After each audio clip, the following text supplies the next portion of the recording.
Hello everybody. आज बात करते हैं सिसोदिया वंश के बारे में। इस वंश के शासक अपने आप को सूर्यवंशी कहते थे। ये मेवाड़ पर शासन करते थे और इनकी राजधानी थी चित्तौड़। इस वंश की स्थापना रावल बप्पा या काल भोज ने की। इसका शासनकाल 734 ईस्वी से 753 ईस्वी तक रहा। हम बात करते हैं इस वंश के मेन राजाओं के बारे में।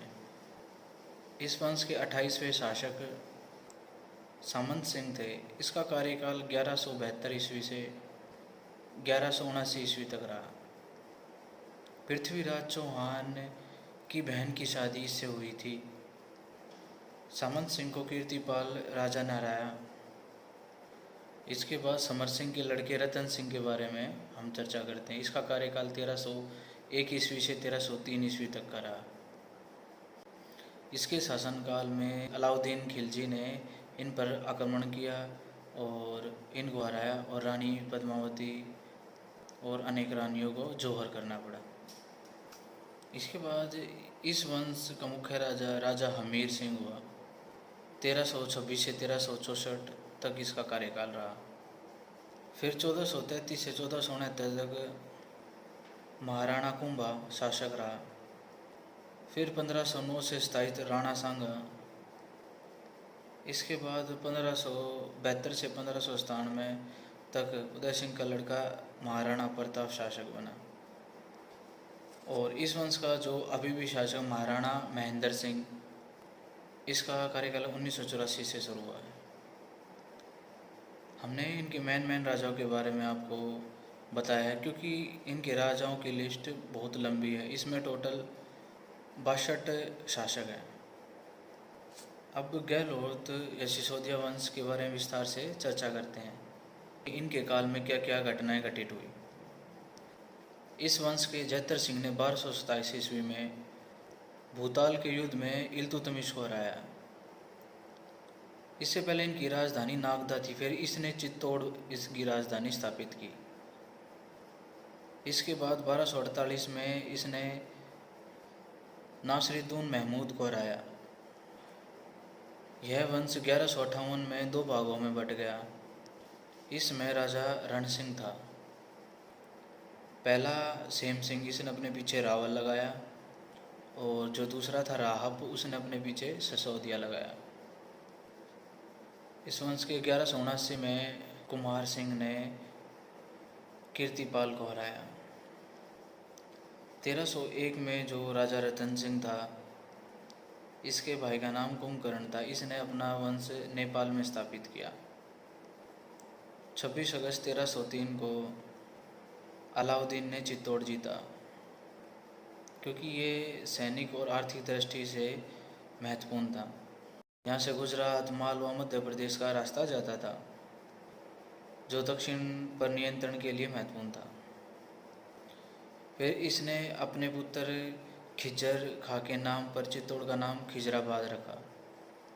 1316 में मालदेव को खिज्जर खां यहाँ का राजा बनाकर वापस दिल्ली चला गया क्योंकि उसके पिता अलाउद्दीन खिलजी की मृत्यु हो गई थी। 1326 में हमीर सिसोदिया ने इसको हराकर चित्तौड़ को जीत लिया। इसके अलावा छेतर सिंह ने मालवा के गोरी खां को भी हराया। इसके बाद लाखा सिंह का शासनकाल आता है। इसके बेटे चूड़ा के लिए रणमल राठौर ने अपनी बहन हंसाबाई का रिश्ता भेजा, पर लाखा को लगा कि यह रिश्ता उसके पुत्र के नहीं उसके लिए आया है। परंतु रणबल ने यही शर्त रखी थी कि हंसाबाई का बेटा ही अगला गद्दी का वारिस होगा। इनका बेटा चूड़ा पितृभक्त था और हंसाबाई और लाखा से जो संतान हुई राघवदेव, उसी को गद्दी पर बैठाया गया। रणमल राठौर राव जोधा का पिताजी था। इसने 1459 में मेहरानगढ़ के किले का भी निर्माण करवाया था। राणा कुंभा ने विजय स्तंभ का निर्माण करवाया था। कुंभलगढ़ किले का भी निर्माण करवाया था। कीर्ति स्तंभ का भी निर्माण करवाया था। अब बात करते हैं राणा सांगा के बारे में। इसका कार्यकाल 1209 से 27 ईस्वी तक का था। अगर बाबर को अपने साम्राज्य का विस्तार करना था तो उसे राणा सांगा को हराना जरूरी था क्योंकि राणा सांगा उस समय महत्वपूर्ण शासक था। राणा सांगा ने खतौली के युद्ध में इब्राहिम लोधी को हराया। इसके बाद बयाना के युद्ध में 1527 में बाबर को भी हराया, परंतु 1527 में खानवा का भी युद्ध लड़ा गया और इसमें बाबर विजयी रहा। इन सब के बाद 1534 में रानी कर्णावती ने हुमायूं को राखी भेजी ताकि वो गुजरात के युद्ध में गुजरात के शासक बहादुर शाह से उनकी रक्षा करे।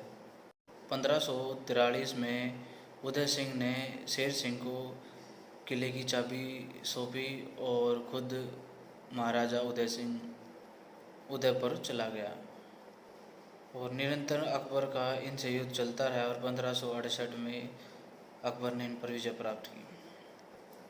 उदय सिंह ने उदयपुर झील और वहाँ किलों का निर्माण करा। इसने अपने बेटे जगमल को चित्तौड़ का राजा बनाया, परंतु महाराणा प्रताप ने इसे हराकर खुद गद्दी पर बैठ गया और राज्य का विस्तार किया और अकबर से अपने राज्य को स्वतंत्र कराया। इसके बाद 16 जून 1576 में अकबर और महाराणा के प्रताप के बीच हल्दी घाटी का युद्ध हुआ।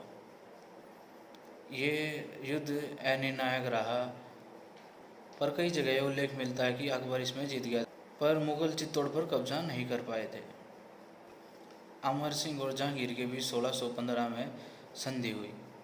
चित्तौड़ में जगत सिंह ने जगन्नाथ मंदिर भी बनवाया।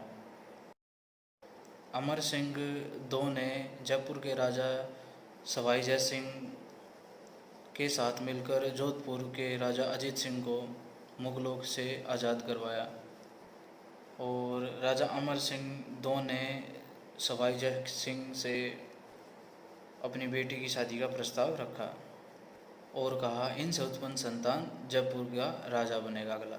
ऐसा ही अजीत सिंह की बेटी से शादी करके बोला, जिससे तीनों में आनाकानी हो गई। भीम सिंह ने अपनी पुत्री का विवाह जोधपुर के भीम सिंह राठौर से तय की, परंतु वह शादी से पहले ही मर गया। अब भीम सिंह ने अपनी बेटी की शादी जयपुर के राजा सवाई जगत सिंह से तय की। इस पर भीम सिंह राठौर के बेटे मान सिंह राठौर ने जयपुर पर हमला बोल दिया और 1807 में इन दोनों राज्यों के बीच युद्ध हुआ। राजा सवाई जय सिंह के काल में ही मराठों से इनके युद्ध शुरू हो गए थे, क्योंकि राजा जय सिंह ने बूंदी पर कब्जा कर लिया था, तो बूंदी के राजा ने मराठों से पैसे देकर उनसे मदद मांगी, जिससे कि राजपूताना और मराठों के बीच संघर्ष हुआ आदि।